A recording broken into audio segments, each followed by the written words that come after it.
I'm Sharon McKenzie, and I'm from British Columbia, Canada, and I'm the originator of an idea called intergenerational immersion. For 8 years as a school teacher, I moved my class into a makeshift classroom in a senior care facility.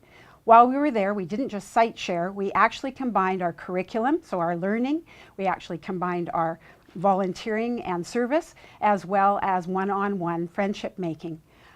Moving the kids in and having that opportunity with the seniors, they both had time to really connect at a very deep level.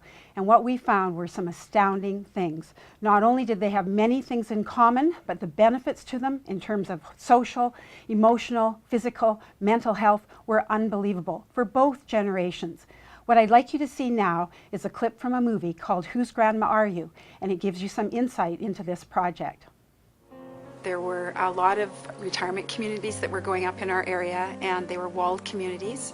And once the seniors were in that walled community, they felt a security from something. And then I started to realize that the security seemed to be from young people.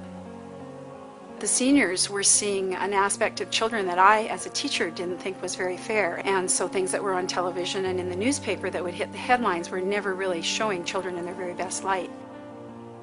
So as a result of that, I thought, well, immersion might be the answer.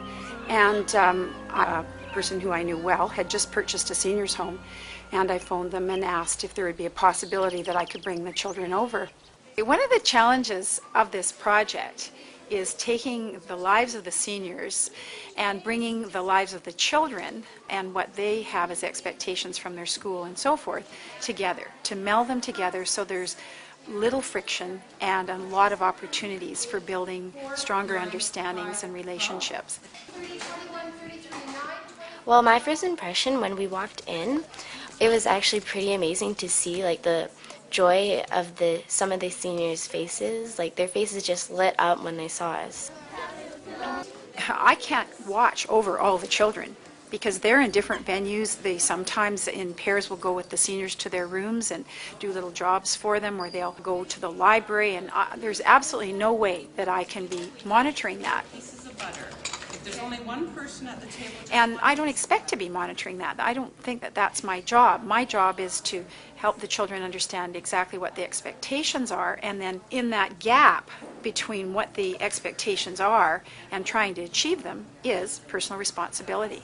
And I couldn't believe how many people, residents who will not come to my own programs and who rarely participate in other things, making silly dough creations with kids, and the room was packed. I mean, again, overwhelmed, but in a positive way. It was like they were just suddenly, it all clicked, and they were here with the kids and enjoying having fun, and it really hit me that day that these things, this program's possible, and it does take work, but it can happen, and it can be a real magical thing.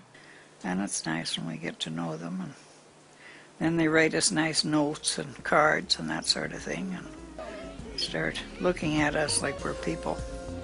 They have a lot in common with you. Like they love to play games with you. They love to just sit down and talk.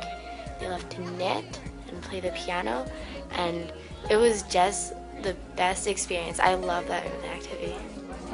When I started this project, it started as a very grassroots thing, and I'm a great believer in grassroots. What I did not anticipate was how big of a difference this has made. I never in my wildest dreams would have 6 years ago realized that we would have had such phenomenal success in this project. I now see that this is the texture of the society and the community that I think we're starting to lose. And if this is a small way to capture that connectedness of generations in our society, everything that we have done to this point is just worth so much. Over the 8 years and during the 2 months each year that we spent at the care facility, we realized that a tremendous thing was happening, not only within the care facility with the seniors and the kids, but also for the greater community. We took this idea forward and started another Meadow School project in a senior care facility with a school in Williams Lake, British Columbia. Retirement Concepts, who are the owners of this particular facility in Williams Lake, have decided that on the basis of the strength of this program that they are going to put this into all of their care facilities in British Columbia. So the next part is talking a little bit about how this project has grown and will continue. I found it interesting. We have this area and this group of people who really we don't know much about, and including myself and the kids definitely. They're a part of our community, yet we don't interact with them. Teacher Steve Dickens had to tailor his lesson plans to fit not only a brand new classroom, but the fact that students were coming and going at different times throughout the day. Our classroom has about 7 or 8 students in it right now. The rest of them are up having appointments with their buddies, doing some of the volunteer services that we do here.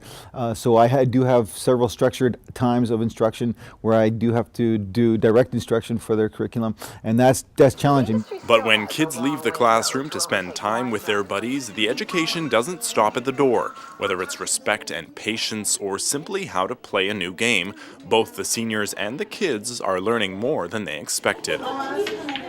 I think it was really fun, and I'm not going to be worried about talking to older people anymore.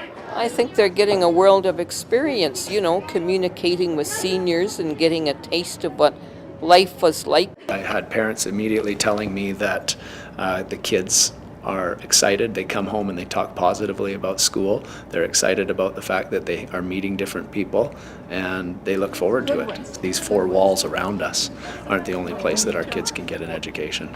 This last Sunday, it was Father's Day, and I have a lot of grandparents, and when it's Father's Day, I always say, it's Grandpa's Day.